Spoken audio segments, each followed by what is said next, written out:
Three, two, one. Hello, JT. Thank you very much for joining us today.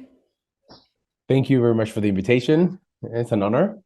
My pleasure. My pleasure. And to anybody watching this right now, maybe they will recognize you as Vigo's dad, of course, with your YouTube and your Instagram and all of your other socials. And that's actually something that brought us here today. I do want to talk to you a little bit about your language journey. Of course, if anybody listening is familiar with Vigo's dad, then they probably know that you speak also Spanish and Polish. And that's where I want to Some dig a Polish. little bit deeper. Some Polish, yes. I'm But sitting at across the a teacher. I cannot say I speak a language if I don't. I cannot. It Yeah, you have to be very careful. would be disrespectful to you. Sure, sure. But at the beginning, I suppose, of obviously starting with Spanish and what we were talking about last time, that your first language was, or well, your second language was English. Can you walk us through that a little bit? Maybe when you started learning, I'm guessing middle school or high school like everybody else, but how did that develop for you? Well, yeah. So I was born and raised in Dominican Republic. So the Dominican Republic is, for those who don't know, it's a little country in the Caribbean. We share an island with Haiti. We're next to Puerto Rico and Cuba. So if you have heard Punta Cana, so it's actually a well-known area there of tourism. So yeah, I was born there. Our native language is Spanish, but of course, I as most kids that grew up in the '90s, English learning English was very important. Um, Obviously, it's maybe the most, I guess, internationally used language in the world, second by Spanish. For those that don't know, I mean, in numbers, I guess you can say maybe Chinese, but still, when you sum the amount of people that speak Spanish, I think we are the second most spoken language. But English was very important for to just basically improve your possibilities in the workforce later on, and just overall culture, right?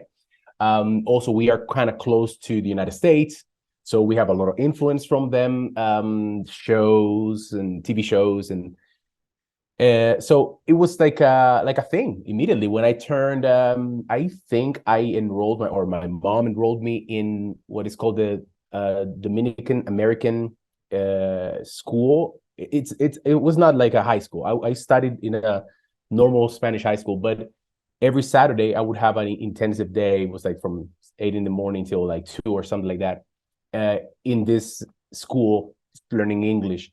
And I did that for, I think it was like 6 years, 7 years. Um, and it was very good. Like I said, because it was American school. I would just get completely immersed in the culture. So that's how my journey learning English started. I'm guessing since it was an American school, they were focused more on the American accent and those types of things, or was it more grammar focused, or what would you say was let's say, the primary thing that you got to practice at that school? Well, yeah, I mean, obviously, as you can hear by my accent, even though it's mixed with Latino accent, it's American, right? I don't say water, even though I lived in England, and I still, I now I have this amalgam or like this collection and mixture of, like I find myself writing to my wife. My wife is Polish, but we speak in English. Well, we speak in Spanish, English, and Polish, but English is the main one. And sometimes I find myself there writing to her, and I'm writing color spelled like British people do, like colored Mm, with that O and U, yeah. which I never learned like that. I learned color. But yeah, and the accent was American accent because most of the teachers were American. And there were also obviously like a language school. It was heavily focused on you learning the grammar. I had basically there were 12 courses of what they called children. So 12 courses. Each course was like 5 months or something like this. So it was 12 of those, and then you had 12 of like adult or something like this. And then you had 5 courses, what they called conversation. So in total, it was a good almost 30 courses. Um, and yeah, and I guess in the conversation part, they mold you a little more to the accent, maybe also keep in mind, this is the 90s, where when you were learning a language, there was a little bit more focus in trying to get you to say things correctly. Whereas I think these days, people are a lot looser with that. It's like, listen, as long as they can understand you and you speak the grammar, it's okay. It's okay. Polish, for example, cześć is an incredibly difficult word. I always say to my wife, you guys have the most difficult word for the most basic thing that you need to learn. And I know that when I say cześć, most people don't like, to a Polish person, it's like, that sounds terrible, but you understand what I'm saying. So that's all that matters. Certainly, certainly. Which is, I mean, like you said, looking at Polish, then I mean, even thank you and sorry. I mean, no learner says sorry ever, and I understand that. Yes, I know. So that's fair. That's fair. Yeah, I know. It's so difficult, I'm telling you. So would you say that that was when you finished that, like you said, that you were there for about 6 years or so? Would you say that that was your, let's say, okay, I'm set now, and when you finished that, were you actually genuinely able to speak and have a conversation and listen to native speakers? Did that genuinely teach you the language? Or would you say that it was more so, okay, now I know the theory of it, but what's next? Yeah, that's a great point. To be honest, because I started learning English when I was, I don't know, maybe I was like 9 or something like that. Uh, what happened was that two things converged, which was me learning English, which was happening, and then I hit my teenage years, and I discovered rock music, and I discovered guitar, and I discovered I had a big passion for that, and everything that I was consuming was, or a lot of it was from the United States, so it was in English. And reading, I remember buying a cassette. Yes, a cassette. I'm saying that correctly. Buying a cassette of a band, and then sitting with my little radio. I had a little radio like this, putting the cassette on, and just I have this vivid memory sitting on the carpet in my room with the lyrics just like this, and then I had like a dictionary next to it, and I was like, oh, what is this word? And that was a very big. I think it served almost like rocket fuel for my English learning. So and this is always what I say to everyone that asks me, oh, so how can I learn, let's say better Spanish? How can I learn better English? I say, listen, if you don't have a connection to the language through something, let's say like culture or science, maybe you're an IT guy, right? And you need to learn English, but you're passionate about your profession. It's going to be hard because, as you know, as a teacher that you are, learning a language requires a lot of repetition and being constant. Sometimes you don't want to do that. Sometimes you don't want to open the book, but you have to, right? Because the memory needs to log in the words. And when you have a connection through the when you have a connection to the culture through, when you have a connection to the language through the culture, Yeah. all of a sudden the motivation is there, you know? And what That's would what you I say find. to anybody that doesn't have that, that really wants to learn the language but doesn't really have that motivation? Maybe they haven't found their passion yet. And I found that actually is quite a common thing that a lot of people have now, that okay, I don't know what my passion is. I don't know what I like. What would you say to anybody thinking that? Well, basically, I have three advices. So the first advice is, maybe you are one of those type of people that thrives just literally grinding, right? Like working hard. There are a lot of people like that, or I don't know if a Yeah. lot, but there are people that are able to just say, you know what, this needs to be done. I'm going to do it. It's not going to be pleasant, but I'm going to do it. So if you're one of those type of people, then amen to you. You are like, you won the lottery, No. because something doesn't have to be like my father-in-law. I admire him for that. That something doesn't have to be pleasant, but it has to be done. So he goes for it, and I'm always thinking, but it has to be pleasant, and I'm there always. But if you're that type of person, then just put your eyes on the book and just repeat, repeat, repeat. If you're not that type of person, I highly recommend, if you can, if your budget allows it. Let's say you're interested in learning Portuguese. Hey, maybe go to Portugal. Maybe go to Brazil, whatever, or go to whatever. You want to learn Polish. go to Poland because you're going to discover something by being in the country that might ignite that passion for the language, you know? And the other one, to be honest, the other one is that, and this is not pretty, but it's true. Sometimes a language is just not for you. I Yeah. learned English in school. I mean, don't get me wrong, I was doing this particular classes in this school, but in my high school and we had English, right? Also. And I had no problem with English, but we also had French. I hated French. I never liked French. It was very difficult for me to remember the grammar. I didn't have any connection to France, to French. And I went through 4 years of French. I cannot remember anything beyond bonjour or something like this. And I have, no interest. I no interest whatsoever. So sometimes a language is just literally not for you.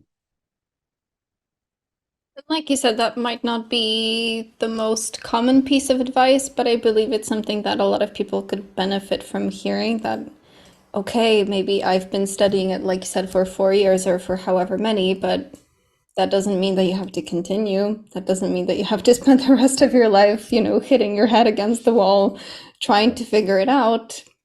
Just let it go. Yes. And listen, an advice to quit, I don't think that sometimes people say, don't quit, don't be a quitter. I don't agree with that because it's not about quitting. It's about being intelligent with the use of your time. We are in this world for a limited amount of time, and most things in life require you to, put a lot of effort in. If you want to learn an instrument, if you want to learn a language, if you want to just go learn how to surf, like you're not going to do that in a week or two or even a month. It's going to take you at least a year. And that's time you're putting into that. On top of all the other things like your day job, your family, your all the things. So I think that if you're doing something and for whatever reason it's just not clicking, and you have given it a try, because my thing is to give it a try, really give it a try. If it doesn't work, then move on. Now, if you've been giving a try on 15 things and nothing sticks, then something is wrong, but Yeah. Yeah. you know what I mean? Go back to the drawing board and figure out what the problem is in the first place. Yeah, Exactly.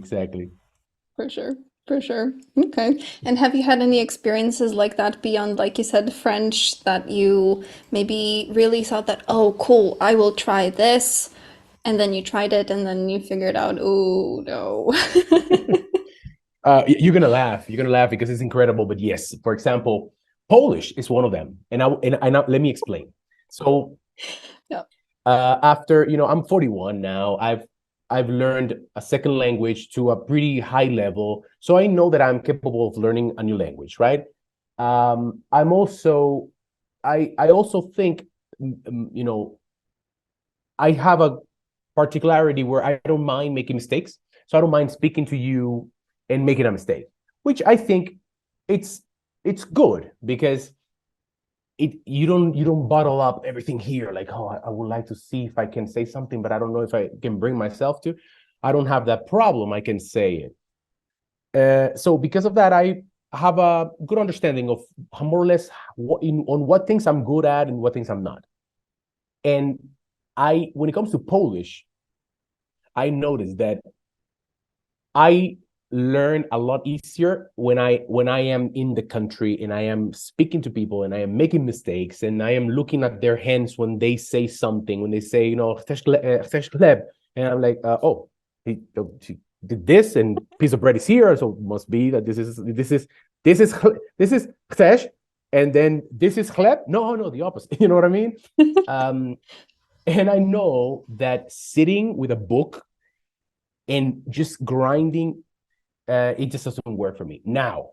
That doesn't mean that I don't do it. It doesn't mean that I will not do it, because I also don't think that you should go, no, whatever. I'm not going to sit with the books. The books are very important.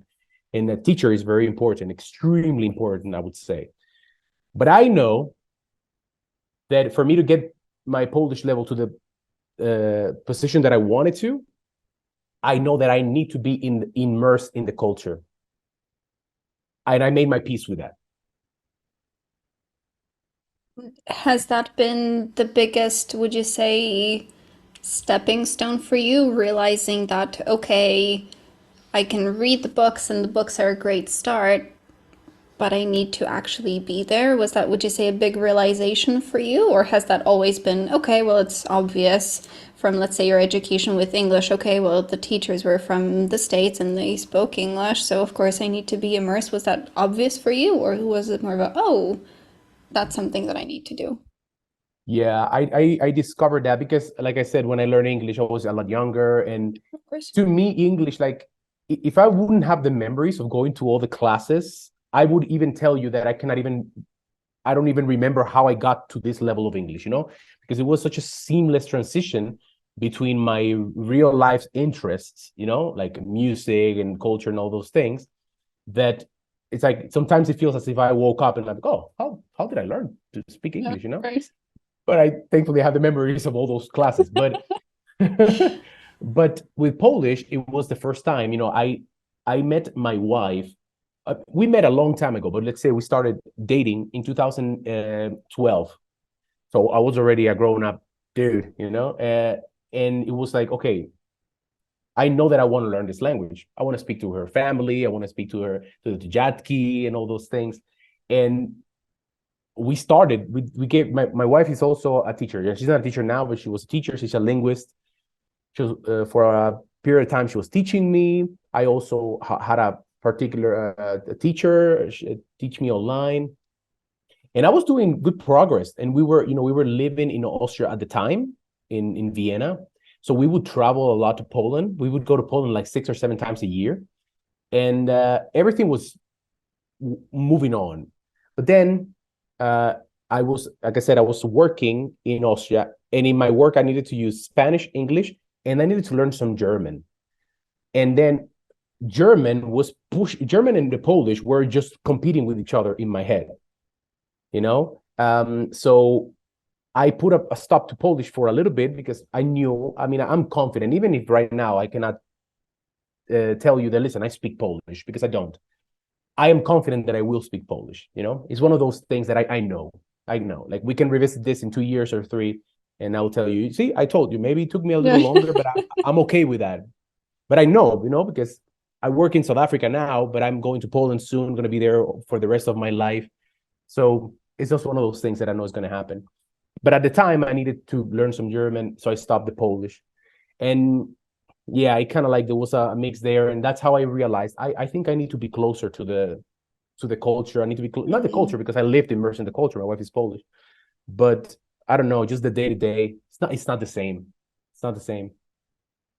Do you think that that visualization almost that you have of yourself and that confidence that, okay, I may not be here right now, but I will be, has that again always been natural for you? Because I mean, what we were talking about last time, right? That your, let's say, Latino background is okay, well, it is what it is. It's gonna be good, right? Not the Polish side of it that, oh no, the more negatives, but more so on the positive that you're just confident by nature, or is that also something that you developed and that you've honed over time? Yeah, I don't think it's confidence. I think it's me making threats to myself. If you don't learn this language. No, to be honest, Okay. yeah, there is a very big part of my personality and Latinos that we are very optimistic. But let me tell you though, being in the Polish, I live in the Polish reality for more than 10 years. Like, when I mean I live, I really do, and I find that although, yes, there's some pessimism, or a lot of pessimism, there's also a lot of realism, and Yes. Polish people are very realistic, and they are like, listen, fine, you can be all as optimistic as you want, but come on, the robota, we have to do this, Yeah. like, don't be realistic. And that has helped me a lot. For example, like I said, I work here in South Africa momentarily, and eventually I'm going to go to Poland and we'll be there. My family's there and everything. And, Poland's going to be the place I wake up every day for the rest of my life. So I don't go just I'm not just there thinking, yeah, I'm going to learn this language once I'm there. No, like the moment I step a foot in Poland, I'm going to go to intensive classes, Mm. go to a school, sit down, and do a little bit of the dirty work, because I have enough live experiences and phrases and this. Sometimes I find myself speaking some things in Polish, and I know that I'm not saying them because I understand the grammar. I know it's because I've memorized how you guys use it in the context that you use it, right? For example, when I say kuchnia mamy, I know that declension is like, I don't remember exactly which case is that. No, I just know that you guys use it in that context, right? So yeah, I don't think it's about confidence. It's optimism, but the Polish realism is just Yeah. grabbing me there strongly. So. Taking you to the dark side. Yes, yes, yes. I love Yeah. it, Liz. I love it. I find myself now looking at other Latinos sometimes, and I go like, "You guys are just dreaming too much." You have Interesting. But that's a wonderful point, and that's something that I always try to instill in my students as well, that it's not even trying to understand everything, which maybe sounds a little bit bad, that, I'm not really promoting that you don't understand anything, but it's that pure memorization, that muscle memory of what a sentence is supposed to be. Let's say, yeah, how are you, right? Then you don't need to think, oh, how is, how are. And then, I mean, it's just something that you say probably every single day, and then it's just okay, that memory of okay, how are you? And that sounds good, and that's what you hear from everybody else. So as a result, you don't really need to understand it, even though that's a very basic example. But you yeah, don't really need that understanding. You just need to know that you're supposed to be using it, which is yeah, great because then you can do it so much faster. Like you said, those yeah, chunks that you memorize, okay, I know this, I know that, I can probably put that together. Maybe not perfectly, but that's okay. What you were saying at the very beginning, people are going to understand anyway. So that's fine. Wonderful lesson, yeah. certainly. Yeah, it's about trying to like mitigate a little bit of that juxtaposition between Mm, understanding what you're saying, but also sometimes realizing that it is the way it is because it's the way it is. you know like you guys yeah, have so many declensions, and sometimes I go like, but oh, I get it now. The rule is, well, there are a lot of exceptions actually to that rule. yeah. And you're like, you mean like couple of exceptions? No, there are actually almost as many exceptions as, and you're like, good. I mean, what should I do? But yeah, just learn it, Yeah. and I think there's a teacher, a Polish teacher, that once told me a great way to learn is to uh, adapt the language to the things that like to your reality. So let's say if I'm a musician, so start learning things related to music, right? Phrases, names of instruments, and this, and then you learn how like you learn right the correct grammar and all that, but also you learn the exceptions in the topics that you more or less manage in your everyday life. Yeah. So if you come to me and talk to me about medicine, maybe I'll make a bunch of mistakes because I don't know how. But in the things that I handle every day, okay, I got it. I don't know. Maybe it works. But that's the thing for native speakers as well. I mean, not everybody knows everything. And I feel like that's a bit of a fallacy that a lot of learners have, that, oh, okay, she's or he's a native speaker and they know everything. But no, I mean, I have no idea how to talk about biology in Polish either. Like, not my thing. In English, a little bit more so than in Polish, but it's still, I mean, I would probably make a bunch of mistakes and probably conjugate words incorrectly because it's just, like you said, not that area of expertise, not something that I talk about every day. So that false, let's say, image of, oh, okay, being a good speaker means knowing everything. Well, no, not necessarily. It just means being comfortable with how you speak. And like you said, again, being able to communicate at the end of the day that, okay, I say something that you understand, and if you say something I understand, which is a big side of it as well. Yeah. And now we're good enough, right? Yeah, for sure. In Polish is a very difficult language. My wife told me that it takes Polish kids longer to fully speak the language than it takes, let's say, kids learning English, you know? So like, I think like a kid, a child that is, let's say, American or British, I think that by age 7 or something like this, or 8, they have pretty high level of their language, right? But I think that Polish is something like almost 12 years old or something like that. Like a kid that is 10 or 11 is still making some grammatical mistakes, which is astounding, you know, but it's the complexity of the language. And then Grammar, you expect us pronunciation. foreigners, Yeah. you expect us foreigners to learn this language, and it takes you 12 years to. True. But it's all True. good. It's all good. It's really I think, in my opinion, that it's a great language, to be honest. It's difficult. Yes, it's difficult, but it's rich. It's very rich. You know, it's a very rich language. And what makes it rich? I don't know, you guys have, you can say uh things in many different ways.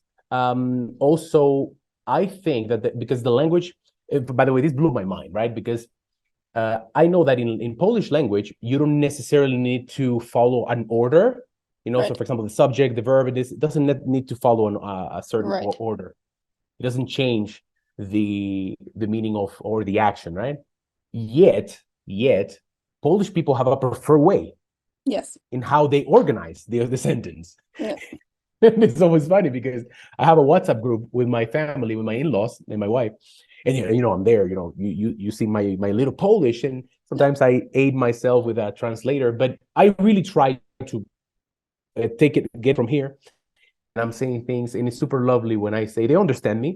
And when they say the same thing back to me, not correcting me, just maybe reaffirming or something, and then they change the order. I'm like, kurde, isn't it like it doesn't matter? It doesn't really matter. And then my wife says, yeah, it doesn't matter, but we would naturally say it like this. Yeah. Yeah. So it's like, oh, Those contradictions, right? More exceptions than rules, and then exceptions to the exceptions, and just accepting it. Okay. yeah, yeah, It is what it exactly. is. It is Definitely. what it is. It is what it is. Yeah, for example, something as simple as dziękuję bardzo, right? Some people, when you learn it, you say, oh, dziękuję bardzo, dziękuję bardzo. But most people say bardzo dziękuję, you know what I mean? Like, and you're like, oh, you know? So I don't know. I guess maybe depends on the region or the person, but I'd say so regionally. Yeah, you hear very different variations of a lot of different sentences, and even the same person saying it in a different way, just depending on how they're feeling or depending on how much they want to thank you. So yeah, everything's on the yeah. table. And I'm wondering, because with what you're doing, and I believe that a lot of people find this impressive, that I mean, a language that is not your first and is not your second either, but your third language, that you know, speak it to the world. Let's say that you use it on the camera and your YouTube, and I mean, you, let's say, show that to people, like you said, that you're not perfect, and you know that you're not perfect, and you know that you make mistakes, and yet you're there just doing your thing. Would you say that that's part of that, what we were talking about before, that let's say optimism, that okay, they're going to understand me, they're going to enjoy this, they're going to have fun? Or where do you think that, again, that I would come back to confidence, but perhaps it's something a little bit different, that you do that? That is 100% something that I give to Polish people. Polish people are super receptive to learners speaking their language. Not only receptive, but you guys encourage others by have always showing a good attitude towards it. Like if you try to speak French to a French person, the first thing you're gonna do is correct you. Well, oh, you mean this? You know what I mean? Italians do it also. So they're not so receptive to when people speak. It's like you have to speak it correctly. You know what I mean? Whereas Polish people, it's like, yeah, I say, dziękuję, for example. I massacre the pronunciation. It's like, oh my god, right, that's great. Yeah, yeah. They're saying our word, and that's the reason. It's just positive reinforcement by Polish people. That's just literally what it is. It feeds you. You go like, hey, you know what? Listen, I go back to see sometimes. I don't watch my videos, to be honest with you, too much. But every so often, someone shares a video to me and it's, oh, you know what? This part you said there, and I go and see that part, and I go like, oh my god, that pronunciation is terrible. You know what I mean? I because I've learned a little more through the years. Mm. But I remember that at the time, people were like, "Oh, that's great! You sound so good." And I know that I don't sound good, but there is positivism, positivism, Positivity. and positivity. Thank you. In that, so it really helps. It really, really, really helps. And has that ever been your experience with English? I mean, like you said that you lived in the UK for a little while. Was that also something that was a positive reinforcement, or was that more so on the other side that maybe You not know, as much? when I came to the UK, I already spoke English, so Mm, that was not, they just assumed that I was American or something. So there was nothing, there was not an okay. issue there with the accent or anything. I also was in London. It's like Mm, the capital of foreigners in the world. But yeah. I did remember going to the States when I was 15 or 17 or something, and talking to some Americans, and they're trying to use my best English and my best accent, and it was not neither positive nor negative. It was just, yeah, you're speaking English, we're speaking English, is fine. um but in Poland is very apparent when you try. Now, don't get me wrong, if you go to Biedronka and the lady is there, and in the register, she doesn't care your language. Just make She sure you does have not. make sure you have coins Yeah. in Proper your change. proper change, and then you pack your stuff fast enough. No. But for the most part, yeah, that's what I have found.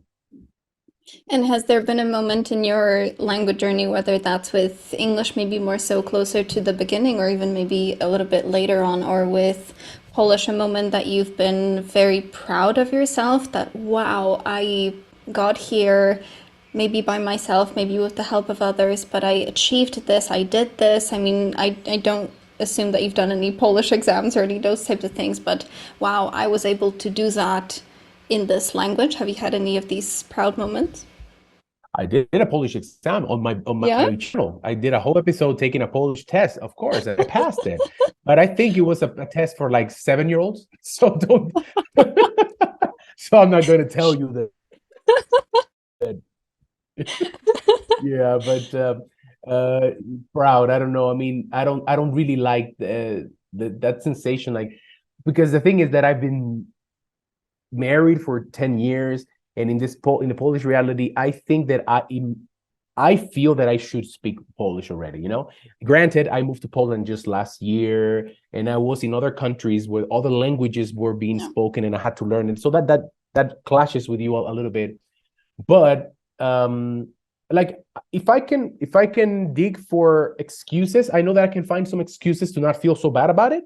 But I also know that there's not a real excuse. If I really wanted Mm, to go the way in, I should be already fluent. I have a good friend, Phil. Shout out to him. And he's married to a Polish lady for like 12 years. He's American. Granted, Polish is his second language. He didn't speak any other language before that, but he learned Polish. He speaks Polish. I think he must be, if not B2, he must be at least C1. In the scale, mm, completely fluent and everything. And he did it living in the States. He just was interested in the culture. He said, I want to learn this language, and he did. So I know that I could do that too, and I could have done that. So that still in my mind, and I sometimes have that little bit of imposter syndrome, like mm, I should know more than I know. So that doesn't allow me to think, I'm proud. I'm proud that I know this mm, much. Now, there are people out there that speak Polish, some foreigners that you find on YouTube, and you are like, bro, really? Like, you learned Polish 5 years ago and you speak like that? Even my wife sometimes goes like, his accent flawless for a, and then I go a little jealous, like, I'm gonna get there one day, you see.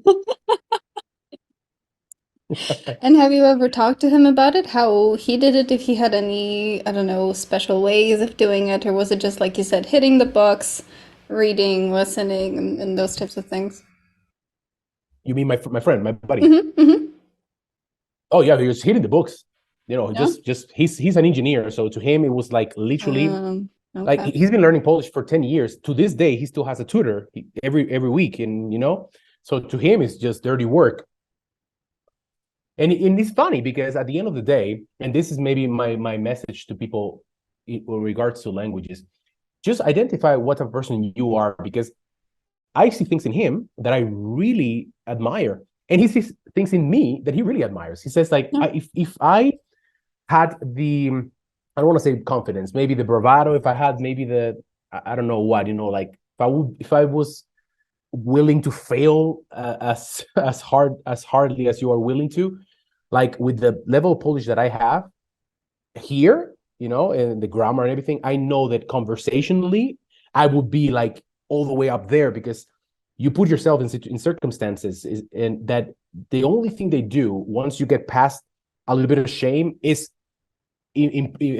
help you improve, Yeah. you know. And sometimes he's like, oh, but I haven't learned enough, I haven't, you know. And I tell him, dude, if I had the level of Polish that you have, although it's not perfect, I will be making a channel only in Polish Yeah. with all my mistakes. I don't care. Yeah. That is fine. It's okay. And like you said, that's a very important point, and you're certainly right that just figuring out who you are at the end of the day, that okay, I may not be super confident, I may not be really open to other people, maybe I'm an introvert, but that's okay. I need to, let's say, set up my learning in that respect, or I need to set up my practice to fit that instead of trying to work it the other way around. Yes, that is very, very important. Personality, I think personality influences everything that we do in life. Everything, everything.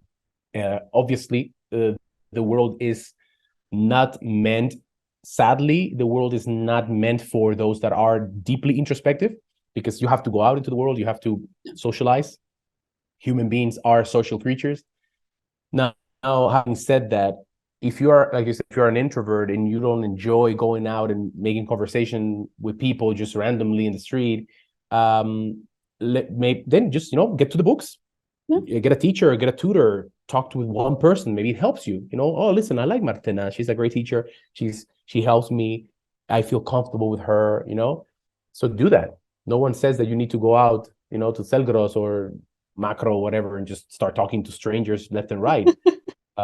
You know, maybe that's a nightmare scenario for you. I love it. Every time I have to go to Selgros, I go like, I'm there. I start talking to people. I'm przepraszam, man. But yeah, Oh, it's that guy again. yeah, that guy again. It's like, oh my god, he has so many questions. But I've learned. Let me tell you, just as a side note, not language related, I have learned throughout my years dealing with Polish people in Poland. I've learned also to calibrate a little bit of that, because Mm, being a successful communicator and just in general having success dealing with people also implies you relearning things. So in cultures, it's very common to ask a lot of questions. It's very common to touch people. Hey, let me ask you a yeah. question. You know, and in Poland, those things are not that. You know, you need to get to a certain level. Um, I still, I still feel happy and proud of my culture. So you know, I talked to you, I think, for the second or third time, and I said, "Hey, Martenka, it's Yeah. fine. You know, it's fine, but it's different than if I see you in person and I go, hey, Martenka, I start touching you, right?" Yeah. So I've learned to calibrate a little bit of that. So I try not to be so annoying, you know, with people. A little The bit, final probably. message, don't be annoying. Yeah, exactly. And what's your favorite character trait? You know what? I like positivism. I like positivism. Obviously, there are things that are obvious, like um, how you say this, like honesty and all those Mm, things. Obviously. But I feel that the people that are positive, and by positive doesn't have to be dreamers and thinking that the world is always beautiful. It's just, even if you're having a hard time, it's like, you know what, today it's not a good day, but it will be better, you know. Or well, I'll try to. I feel good with that. And it's something that I always try to live my life uh, more or less according to that. Uh, we all have a lot of things a lot of problems. You know, you're talking to me here, you're smiling, and I'm sure you have a bunch of things in your everyday life that it's like, oh my God. But if you interact with someone that is gonna put a smile on your face a little bit, you will always feel a little bit better, even if you don't notice it. Chemically in your brain, endorphins flare up, and you feel a little better in general. Do you think that Polish people, or maybe in general in the different places that you've lived, do you think people admire that about you or appreciate that about you, that you're positive, that you're smiling? Do you think people appreciate that? If anything, they are annoyed by it. No, I think that I think Polish people are. If Polish people were a metal, uh, you guys would be aluminum because you absorb a lot of things, right? So I think Polish. If you're shy, that's what I tell people. You want to go to Poland. You want to thrive in Poland. You cannot be shy. If you're shy, it's like it. In this case, it's not mathematic. It's not two negatives make a positive. Polish people by nature are shy. If you're shy, you're not gonna merge. So if you're negative, Polish people tend to be on the pessimistic side. And yes, there is a communication thing that Polish people, I think, appreciate, where it's like we bond through our hardship, right? Like I had a terrible day. I No, also had a terrible day. Oh my God, we had terrible days. Give me five. um, but but basically. but if you become that person that is every day is having a terrible day, No. then all of a sudden it becomes too much. But if all of a sudden, if one day I come to you and say, hey, Martina, how are you? It could be better. How about you? Yeah, today was terrible. It doesn't matter, whatever. But tomorrow I come and say, hey, how are you? You still feeling okay? I'm feeling better. Come on, let's go. Let's do something. Let's go out somewhere. And all of a sudden I drag you away from this. Mm. No. So I think that's I think Polish people are very reactive towards how they say Polish people are not don't make friends easily. If they have to initiate it, they don't. But if you do it correctly, you're going to befriend a lot of people in Poland. You know, And how do you do it correctly? yeah. Just first of all, you have to be a little bit daring. Like I said, you have to. Polish people are usually at least the ones that I talk to. I find that they're intelligent culture people. They if they have a certain interest in something, they learn a lot about it and they know a lot about it. So if you ask questions, if you so you studied where? University of Warszawa. What did you study? IT. Oh, you know that I had this person, and then all of a sudden you make sure that you both have something to talk about. Mm. And it's like all of a sudden it's just like, oh, I just talked half an hour with Martina and we were talking about this and we bonded. I think you guys answer well to bonding over things with people. I assume that's probably because we don't really have that, let's say, greatly international influence. I mean, obviously, even growing up as a kid, you watch a lot of American movies and whatever, but there are not Yeah. really a lot of foreigners in Poland. So I don't think that we have that chance to, let's say, for example, in Australia, right? I mean, there is this, okay, person from Japan and from the US and from Yeah. Russia and, from everywhere. And then it's just such an overwhelm versus in Poland, it's just, okay, we are here with ourselves and so you Yeah. need something that you can, okay, maybe you really like, I don't know, football, for example. Okay, cool. Like, I like this, I like football as well, but maybe we like a different team, so maybe we're gonna hate each other soon, but that's okay. Definitely finding, but even just in general, being a good communicator, I find is all about creating that connection as quickly as you possibly can, because then, oh, okay, Yeah. it's not just a stranger on the street, but oh, he likes my team too, or he likes, I don't know, the same movie that I saw yesterday. Yeah. And Yeah. the easiest, the simplest, the fastest point of connection you can physically create is going to lead you to those connections. And whether that's a Polish person or whether that's a person from the Dominican Republic or anywhere else, I would assume it all works on a very similar basis. Yeah. I completely agree with you. Completely agree with you. And you know what? It's like at the end of the day, Poland is going through a very big change right now. Yes. You know, if you take if you take history, if you take a timeline in history, sometimes you see, oh, the Battle of Grunwald, or you hear about this particular, World War II or World War One. We humans, we need to pack things. We need to pack information in kind of like digestible bites so that Mm, we can understand. But if you were living, for example, the times of World War II, or let's say right now, War of Ukraine, hopefully it's going to end soon, but it's already a year. Let's say that extends another year. In the future, people are going to think, oh yeah, I remember the war in Ukraine, and they think about this very small time frame, but no, it's actually a longer span of time where a lot of things are happening. So when you are living in the moment, it's very difficult to sometimes extrapolate yourself and see how the timeline is being affected. And I think that is what's happening right now in Poland. The last time that the timeline in Poland was affected in such a manner, I think, was when communism fell, no, and Poland opened up and all the businesses no, came in and people were just developing things and all that. And then, the year 2000 something came in, European Union came in, and there's like right. it was a slow progress, and things are like, oh, I get it, it's fine, whatever. But still a lot of the politicians and the people that make the rules were slightly on the older generation from the communistic times, so you're not going to see changes so abruptly, right? Sure. But I think that today, like, if you see just in the last 10 years the amount of foreigners that were living in Poland compared to now, Yeah, if you see the amount of businesses and the type of businesses, my family is vegan. We're vegan, vegetarian. In Poland, it's not like a common thing, right? It's like, you know, you need mięso, right? yeah, And yeah. kiełbasa and all that. And I used to love those things when I was not.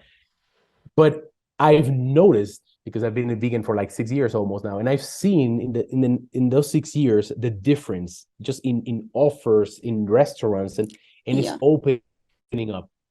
And I say, already beating a dead horse because I say it so much, but I believe it. Poland is going to be a place where a lot of people that today live in Western Europe, and they, oh yeah, Germany, France, yeah. a lot of those people are going to be saying similar things about Poland in the next 10, 15, 20 years, because of people like you, which is the younger generation.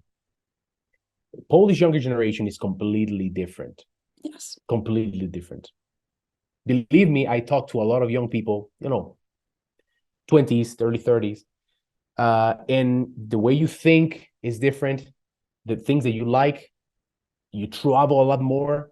You're a lot more open to foreigners and foreign things, while still maintaining this core identity of what it is to be Polish.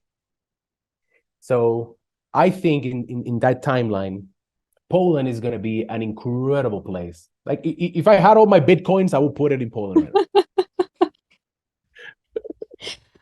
Well, that's a very positive prediction. I hope I very so. much I hope hope you're so. right. If not, I'm going to be down in the gravel with all Polish people in Poland complaining. I thought that this was going to be better. Kurde. Disappointment.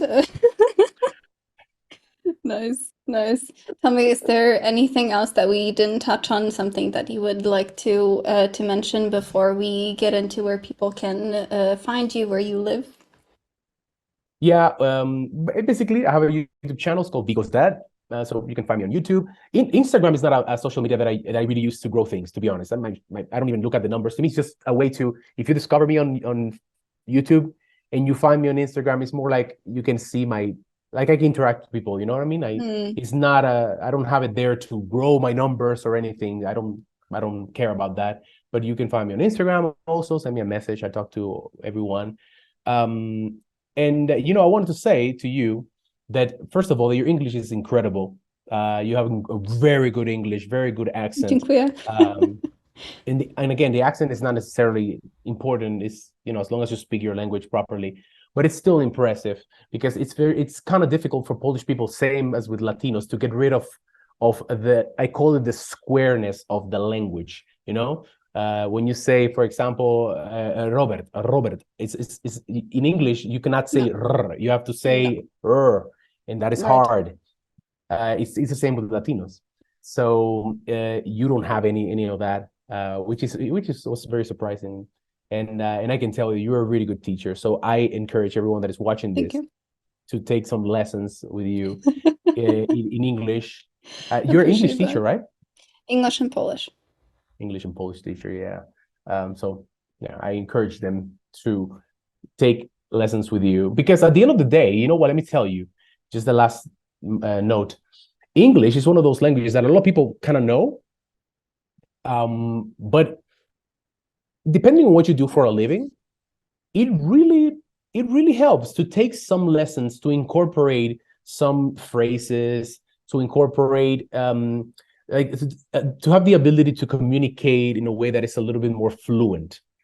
You know, it makes a big difference.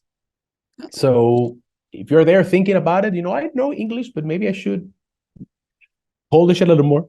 Then Kick it up a come to you. notch. Yeah. Take it up to you. Yeah. Yeah, I seen on your videos that you use a lot of things that I really like. Things like you're explaining phrases, Mm. and that's super interesting because it's not just about grammar, past participle. So I find it cool. Yeah, I'm not a big fan of that either. I do prefer the more, let's say, real language. So I very Yeah. much appreciate that, JT. Very kind words. And of course, sending everybody to your channel. I'm going to have all the links in the descriptions below. Anything else that you would like to leave us with? Any parting words? No. Bardzo No? dziękuję. Okay. Yeah, I appreciate you Bardzo inviting me here. dziękuję. Bardzo dziękuję, JT. Enjoy the rest of your day, and hopefully we can chat again soon. You too. Thank you. Hey, I'm glad to see you here. Let me know what you most enjoyed about this conversation, and if you have any questions, leave them in the comments below. I'll see you in the next one. Do zobaczenia.